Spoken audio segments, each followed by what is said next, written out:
kalian sudah melakukan pendataan diri kalian belum nih di portal BKN? Nah, aku harap teman-teman sudah melakukannya ya. Oke, dalam pengisian, form ya di portal BKN itu menurutku sih nggak sulit ya teman-teman. Kalian cukup nyiapin KTP, kemudian ijazah dan juga SK ya, SK dari instansi kalian masing-masing nih teman-teman.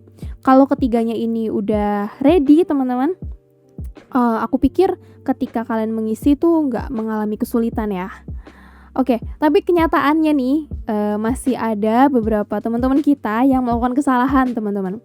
Contohnya tuh ketika pengen nginput, tanggal SK ya, mungkin karena nggak hati-hati ya teman-teman, jadi mereka salah nginput tanggal gitu. Jadi menurutku sekalipun mungkin sepele ya, hanya sekedar ngisi form gitu, tapi tetap dibutuhin kehati-hatian dan juga ketelitian teman-teman ya.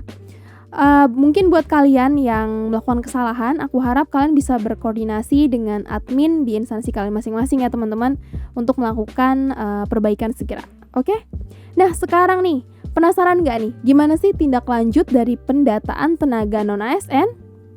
Nah di sini teman-teman, di tanggal 29 September tahun 2022 terbit nih ya peraturan dari Menteri Pendayagunaan Aparatur Negara dan Reformasi Birokrasi Republik Indonesia nomor B/M-17/SM.01.00/2022 nih tentang tindak lanjut pendataan tenaga non-ASN di lingkungan instansi pemerintah.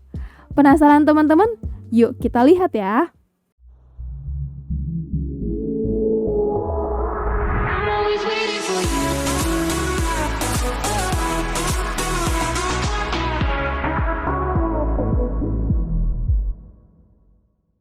Nah teman-teman, untuk pendataan prafinalisasi ya telah dilakukan sampai tanggal 30 September tahun 2022 teman-teman. Oke, nah ingat ya, pendataan non-ASN bukan untuk mengangkat tenaga non-ASN menjadi ASN. Ya, itu salah ya teman-teman.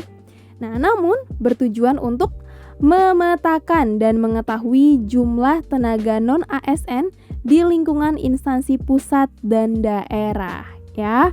Jadi mungkin sebagian dari kita ya menganggap gue gitu kan, aku nih siap nih untuk menjadi ASN tanpa dites. Enggak ya teman-teman. Jadi tahun ini tuh hanya untuk administrasi aja nih ya. Tapi tahun depan tetap nih kalian harus mengikuti tes teman-teman. Oke, kita lanjut ya. Nah, ini ada data per 30 September tahun 2022 pukul 7:10 nih teman-teman ya. Kita akan melihat nih kira-kira instansi mana sih yang sudah melakukan pendataan. Nah, ini dia proporsinya teman-teman ya. Untuk yang biru itu adalah instansi pusat ya. Kemudian untuk yang oranye itu adalah instansi daerah teman-teman. Untuk yang instansi pusat sendiri itu ada 66 instansi ya teman-teman. Dan untuk instansi yang daerah itu ada 522 instansi. Nah, secara total terdapat 2.113.158 orang yang telah terdaftar di portal BKN nih, teman-teman. Oke. Nah, sekarang kira-kira apa sih langkah-langkah yang harus dilakukan oleh pejabat pembina kepegawaian atau PPK?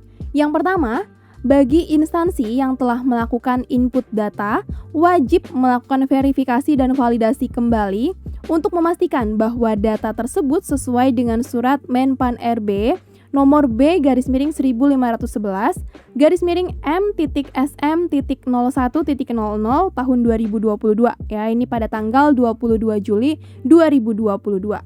Kemudian yang kedua, bagi instansi yang belum melakukan input data tenaga non-ASN agar melakukan verifikasi dan validasi data sebelum data tersebut diinput ke dalam sistem aplikasi pendataan BKN. Nah, ini untuk memastikan nih bahwa data tersebut juga sesuai dengan surat Menpan RB, teman-teman. Nah, kemudian hasil verifikasi ini wajib diumumkan kepada masyarakat ya. Sebenarnya ini tujuannya untuk transparansi nih, teman-teman ya. Nah, pengumumannya ini melalui portal resmi instansi atau papan pengumuman instansi. selama 5 hari kalender paling lambat tanggal 8 Oktober tahun 2022. Nah, ini untuk mendapatkan umpan balik nih dari masyarakat dan memastikan terciptanya transparansi serta menjamin akuntabilitas data yang disampaikan. Nah, yang keempat, perbaikan data dalam jangka 10 hari kalender atau paling lambat tanggal 22 Oktober 2022 pukul 17 WIB ya, 5 sore nih teman-teman, melalui aplikasi pendataan tenaga non-ASN BKN ya. Jadi mungkin masih ada yang pengen perbaikan data, itu masih bisa ya teman-teman, sampai tanggal 22 Oktober 2022. Oke, selanjutnya nih, untuk data final hasil verifikasi dan validasi wajib disertai dengan surat pernyataan tanggung jawab mutlak ya atau SPTJM yang ditandatangani oleh pejabat pembina kepegawaian. Ya, mungkin kalau disingkat ini PPK nih teman-teman ya.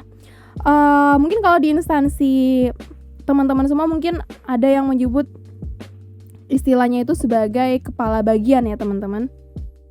Nah, kira-kira nih, ketika tidak disertai dengan SPTJM nih teman-teman ya, apa yang terjadi? Nah, data tidak akan dimasukkan dalam data dasar tenaga non-ASN ya. Jadi sekalipun udah dilakukan pendataan teman-teman ya, tapi kalau nggak disertai dengan SPTJM itu nggak akan dimasukin ke dalam data dasar tenaga non-ASN teman-teman. Nah, kemudian pejabat pembina kepegawaian yang memerlukan SPTJM dari pimpinan unit kerja yang bersangkutan dapat dilakukan secara internal nih di lingkungan instansi masing-masing ya. Nah, ingat nih teman-teman, apabila di kemudian hari terdapat data yang tidak sesuai, ini akan berdampak pada pertanggungjawaban hukum ya, baik bagi pimpinan unit kerja maupun pejabat pembina kepegawaian. Jadi mungkin ada yang melakukan kecurangan ya, misalkan aja sebenarnya dia tuh masa kerjanya belum nyampe 1 tahun, tapi mungkin SK-nya tanggalnya dimajuin gitu teman-teman, dipercepat, jadi biar seakan-akan dia kerja 1 tahun gitu kan. Nah, itu nanti teman-teman akan ada pertanggungjawaban hukumnya. Jadi menurut aku ya kita main berdasarkan integritas aja sih teman-teman gitu ya. Nah, itu adalah tindak lanjut pendataan tenaga non-ASN berdasarkan surat Menpan RB nomor 1917 ya teman-teman. Oke, sekian dulu nih video dari aku terkait pendataan tenaga non-ASN. Jangan lupa untuk saksikan terus video aku berikutnya. Dan buat kalian yang belum subscribe, silakan subscribe sekarang juga. Terima kasih dan salam sukses.